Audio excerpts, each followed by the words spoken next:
How to add or insert a image onto a Samsung Note that you're currently editing. This is on Samsung phones with One UI 7.0, same with 6.0.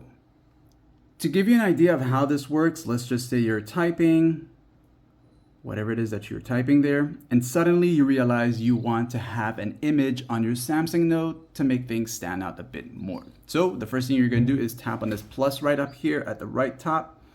When you do this, you'll see the image option, or if you want, go to camera, take a picture, and you can use that photo. But if you have an image already, go here and select one of these to find that file that you want to insert. So go to gallery, and if it's with your camera, you'll find it here, or any other album the photo might have been saved on. So for me, I want this one here, and I will select this one here. Now you can also do this more than one photo at the same time. They will all just appear going down in a column, and you'll just have to edit them one by one. But if you're preferring to just work with one, just stick with one for now, press done. And once you press done, it will appear onto your Samsung Note like this here.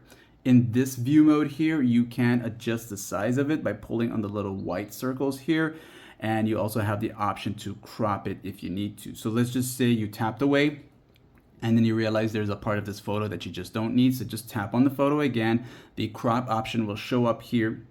You'll see these little panels there. You can just adjust it to how you want it to be. And once you're done, tap away. That's gonna do the cropping for you, and you're good to go. All right, and of course, you can always just press the enter to bring it down some more and add some more text, or just tap somewhere to the bottom of the photo and add text underneath it. And if this guide helped you out in any way, like and sub.